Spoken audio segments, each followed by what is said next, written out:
Bismillahirrahmanirrahim. Assalamualaikum warahmatullahi wabarakatuh. Selamat pagi pada semua karyawan seni tampak negara. Apa khabar? Semoga saudara-saudari semua sihat sejahtera hendaknya. Walaupun kita dalam senario terkini, Perintah Kawalan Pergerakan Pemulihan PKPP, syukur juga kepada ilahi kerana jantung kita pada program yang kali kedua dilaksanakan di negeri Shah Alam. Baiklah, ini saya selesaikan ini adalah program ini merupakan program seleksi seni 30 minit bersama Zain Nurul Ahmad bersesuaian dengan pameran 38 seleksi koleksi Galeri Shah Alam yang sini berlangsung daripada 13 Julai sehingga 28 Ogos 2020. Pameran ini juga untuk pengetahuan tuan-tuan dan puan dilaksanakan Musim Maya bagi bebaskan perdagangan seni digital di peringkat global. Baiklah, untuk itu saya menjemput di sisi saya, sebelah kanan saya ini, saudara Zain Rahman yang dua adalah pensyarah Universiti Seni Universiti Selangor, UNISEL Besar Ya, apa khabar Zain? Alhamdulillah, terima kasih. Apa baik. Okey, yang ni kita hanya programnya secara santai, jadi tak perlu terlampau sangat, kita relax saja dalam program ini. Ini mengenai tentang info seni yang disampaikan oleh Encik Zain Nurul Ahmad. Baiklah, untuk itu, apa kata kita mulakan dengan cara yang lebih mudah, kita gunakan. Baiklah, mungkin boleh saya kongsikan sikit-sikit tentang penerangan daripada Encik Zain Nurul Ahmad, kongsikan tentang latar belakang Encik Zain dalam penglibatan seni visual negara. Silakan. Bismillahirrahmanirrahim. Terlebih dahulu saya mengucapkan terima kasih kepada pihak galeri kerana sudi menjemput saya untuk sesi bual bicara ni. Dan saya sebenarnya berasal dari Perak, dilahirkan di Perak dan mendapat pendidikan di UiTM, di ITM waktu tu, sebelum UiTM lagi, dalam bidang grafik. Dan background saya adalah grafik, so banyaklah kerja-kerja grafik yang saya buat sebelum ni, seperti jadi designer, illustrator dalam tahun awal-awal 90-an dulu lah. Okey. Saya graduate pada tahun 1988 dan sepanjang early 90s tu banyak berkecimpung dengan kerja-kerja komersial, grafik lah especially. Dan di pertengahan tahun 90-an baru saya involved dalam bidang fine art, dan dalam masa yang sama fine art dan grafik tu jalan serentak. Komersialnya, non-komersialnya. Saya beralih kepada fine art tu sebenarnya bukanlah beralih, menambahkan kesibukan lagi daripada bekerja secara komersial kepada bekerja untuk kepuasan diri sendiri. Tapi alhamdulillah bekerja dengan menghasilkan kepuasan diri sendiri itu mendapat pula sokongan daripada collectors kan, daripada agensi, daripada mana-mana syarikat yang sudi untuk memiliki karya saya itu dan membuatkan saya terus-terusan menghasilkan karya ya, betul. Dan melanjutkan pelajaran dalam bidang fine art setelah beberapa tahun selepas itulah. Pada tahun 2015 saya graduate. Okey. Lama tu daripada degree ke master tu lama. Dan sekarang sebagai pendidik di Universiti Selangor, UNISEL, dalam di Fakulti Komunikasi Seni Visual dan juga Computing. Saya di Jabatan Seni Visual. Mengajar pelajar-pelajar grafik dan juga pelajar-pelajar fotografi. Saya rasa cukup sedikit untuk permulaan. Secara tak langsung perjalanan Cik Zain tu mungkin boleh nilai juga dari segi pengalaman. Setiap orang ada cara sendiri untuk menghasilkan karya. Baiklah, kita nak tanya juga macam mana seorang pensyarah juga sebagai seorang penggiat seni juga. Bagaimana karya Cik Zain dihasilkan dan cara macam mana idea tu dapat untuk disesuaikan dalam waktu kuliah ataupun dalam waktu secara peribadi, memujuk diri untuk menghasilkan seni keadaan Cik Zain. Kalau menghasilkan karya ni, maksudnya idea, macam mana nak dapatkan idea kan? Sebagai pensyarah itu kerja hakiki saya lah. Itu kerja makan gaji. Oh. So saya lebih suka dikenali sebagai pelukis lah rather than pensyarah tu sebenarnya. Okey, cara saya mendapatkan idea sebenarnya ada beberapa faktor. Kadang-kadang pecah kepala mencari. Cari, membaca, melihat, pergi pameran, berbual dengan kawan-kawan, kawan yang sealiran, yang sama minat kan. Dan yang kedua, secara tak langsung, idea datang tu kadang-kadang nak tidur, datang tiba-tiba. Idea datang tiba-tiba yang kita tak sangka. Jadi, saya ni memang membiasakan diri, habit saya tu mesti ada sketchbook saya. So, setiap kali dapat idea tu lahir on the spot kan, saya on the spot takut hilang. Sama je macam penulis lirik lagu semua kan. Kalau dia dapat idea, tulis. Sama je macam saya terus sketch. Takut hilang. Sama ada idea tu akan direalisasikan ataupun tidak, itu lain cerita. Itu belakang cerita kan. Kadang-kadang idea tu datang waktu tu, saya terus buat waktu tu juga. Kadang-kadang idea tu datang waktu tu 2-3 tahun kan buat. Lakaran tu at least lakaran tu ada. Yang ketiganya, idea tu biasanya kalau tak ada idea kan, saya akan continue dengan saya punya siri-siri lama. Contohnya macam siri perahu yang dulu saya buat kan, saya akan, sebab saya dah ada konten, dah ada, cuma nak hasilkan, nak keluarkan image sajalah. Harmonikan lagi karya tu. Harmonikan lagi. Biasanya kalau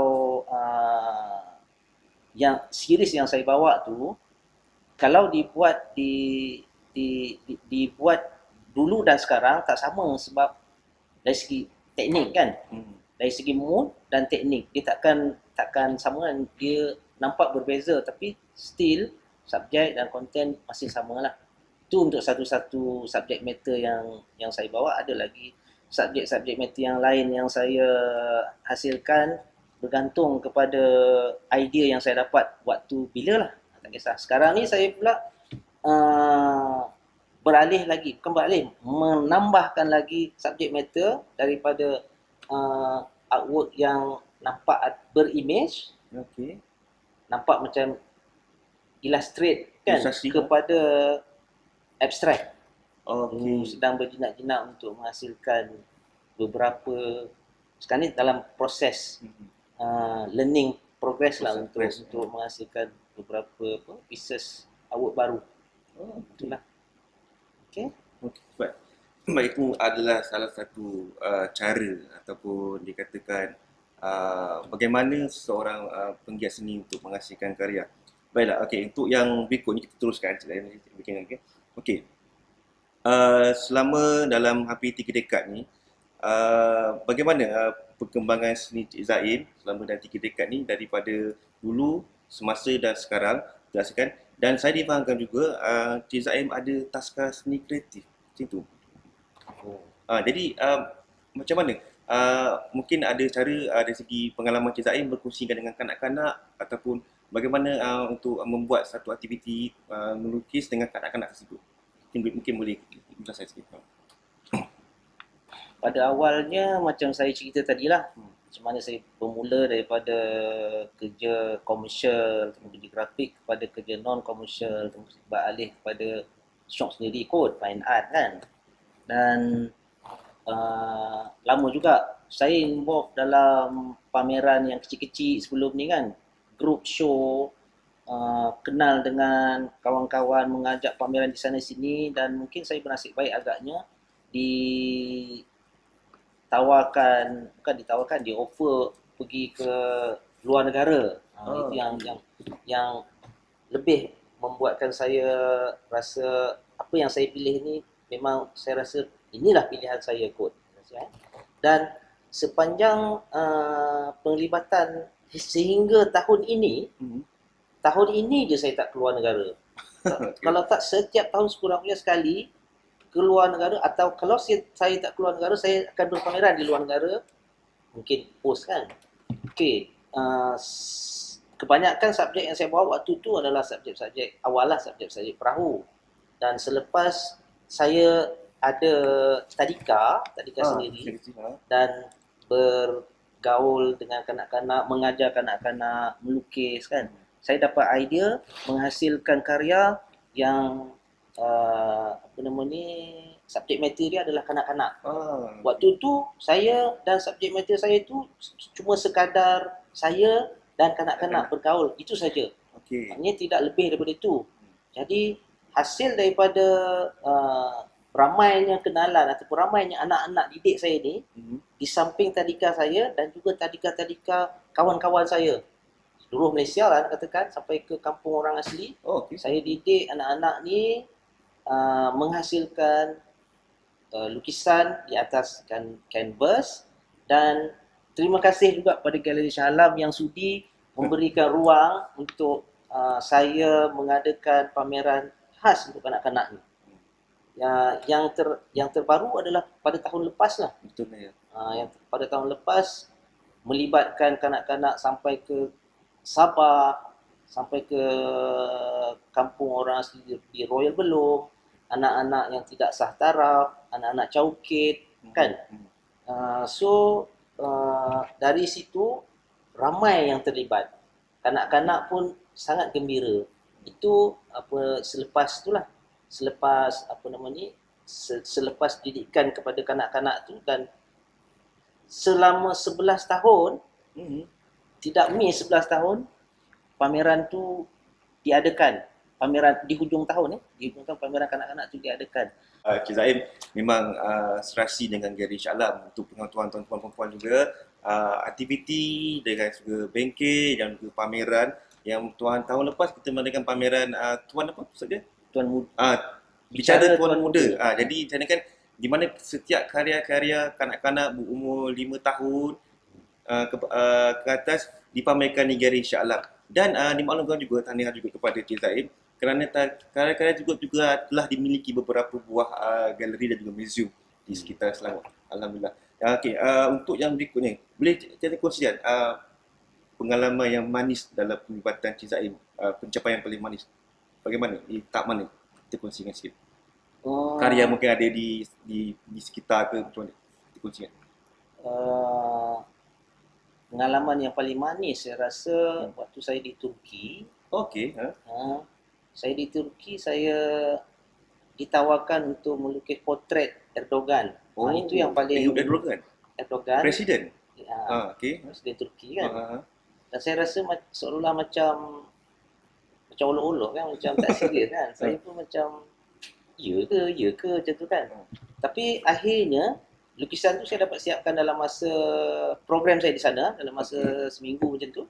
Dan sebulan selepas program tu, lukisan tu diserahkan kepada Presiden oleh Datuk Bandar Urgup waktu tu. Saya di Urgup, di Kapadokia, dan lukisan tu diserahkan pada Presiden dan disimpan di istana dia lah. Dan yang kedua, waktu saya di Latvia, saya dijemput untuk menghadiri satu pameran Biennale di Latvia. Dan yang itu juga dapat pengiktirafan, dapat award anugerah lukisan yang paling unik katanya lah. Unik bagi dia orang lah, kita tak ada masalah saya rasa. So menjadi tumpuan lah waktu di Latvia tu. Itu antara pengalaman manis lah, pengalaman manis yang saya rasa. Yang suka nak di betul. Baik, okey, antara lain. Baik, kita dah tahu Cik Zaim latar belakang dari segi penglibatan dalam seni visual, bersama-sama juga sebagai seorang pensyarah dan pendidik, juga bersama dengan program kanak-kanak yang telah dicanangkan juga. Ada pun daripada seluruh peringkat usia. Baik, kita ingin tahu juga secara ringkas, apakah rancangan Cik Zaim 10 tahun akan datang dan juga konklusi tentang pameran yang kita laksanakan di Galeri Shah Alam.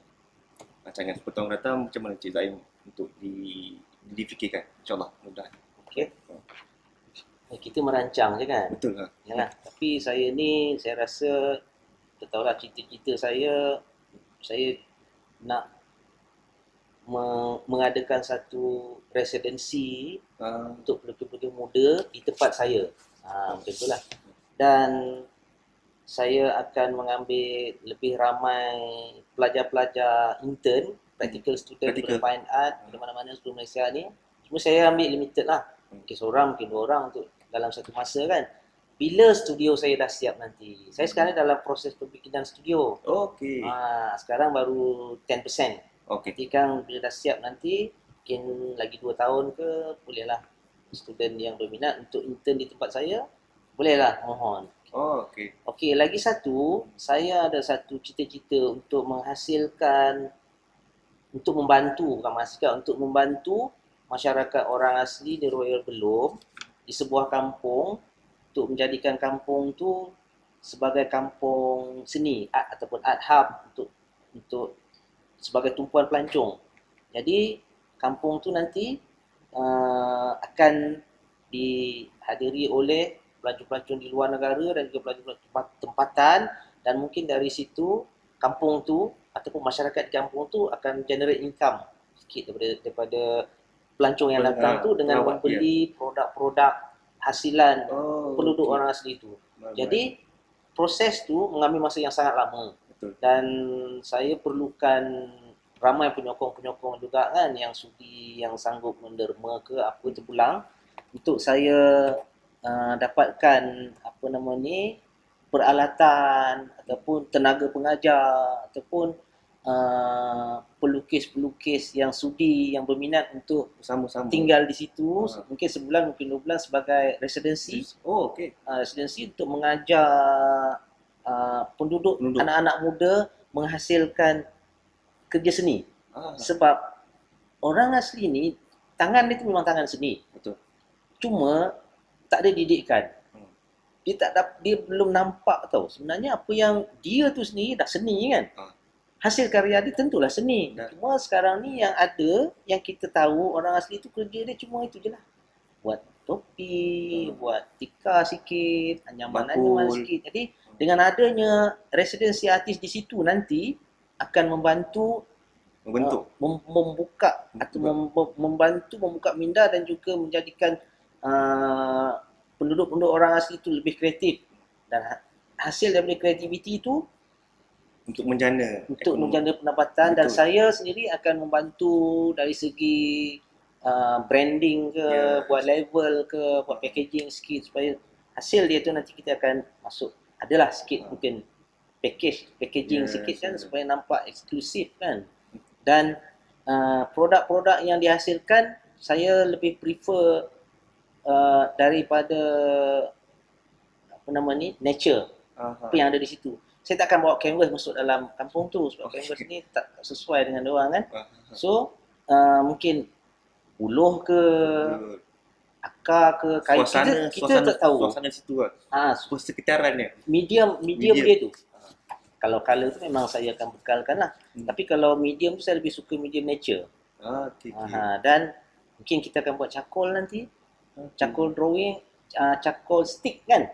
Saya akan ajar dia orang macam mana nak buat charcoal stick. Dan charcoal stick tu kita akan pasarkan di college-college, di universiti yang ada fakulti art. Arang stick. Kita akan war-warkan nanti pada pelukis-pelukis. Ni charcoal ni special daripada Royal Belum. Kan? Buatan daripada Royal Belum. Buatan daripada orang kita. Betul, orang kita. Produk daripada orang kita kan. Okay. Itu memang menjadi satu cita-cita saya lah.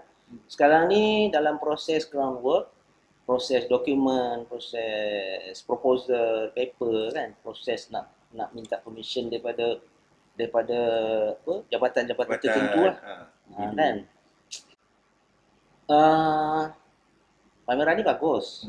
Dan seharusnya pameran ni patutnya lah kena ada every year lah. Okey, baik. Kena ada every year, dan setiap tahun Galeri Shah Alam perlu rotate lah kan. Okay, contoh pameran yang sekarang ni, award ni, pameran yang akan datang mungkin award yang lain pula. Sekurang-kurangnya memberi peluang kepada pelukis-pelukis yang lukisan dia dah dimiliki oleh Galeri Shah Alam untuk mempamerkan supaya orang di luar sana atau peminat-peminat seni, kolektor apa semua ataupun artis-artis akan nampak rupanya Galeri Shah Alam ni memiliki karya-karya yang penting. Yang itu saya rasa sangat bagus. Lagi satu, bila kita pamerkan setiap artwork tu takkan rosak kan. Kita sentiasa akan jaga dia. Dan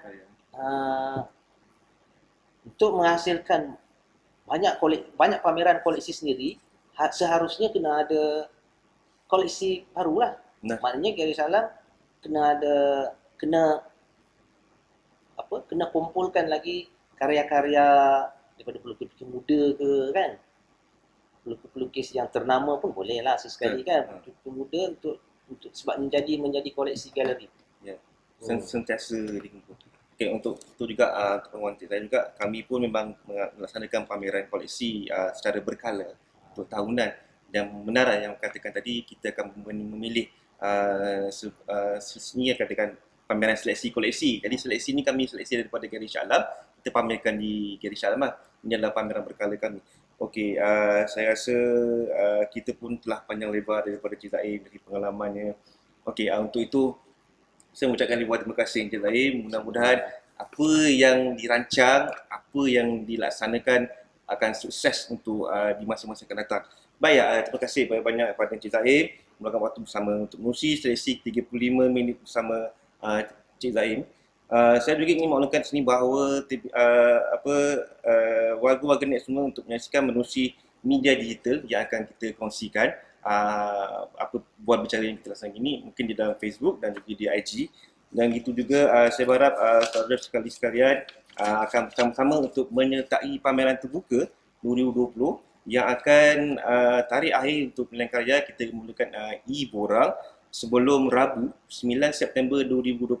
Saya mohon tuan-tuan dan puan penggiat seni untuk muat turun e-borang tersebut di www.galerishaalam.com. Dengan itu, saya Izwan Ismail selaku pengelola kereta Galeri Shah Alam dan juga wakil kerja Galeri Shah Alam ingin berkongsi tanda pagar atau hashtag kita jaga kita, Galeri Shah Alam, Galeri_Shah_Alam.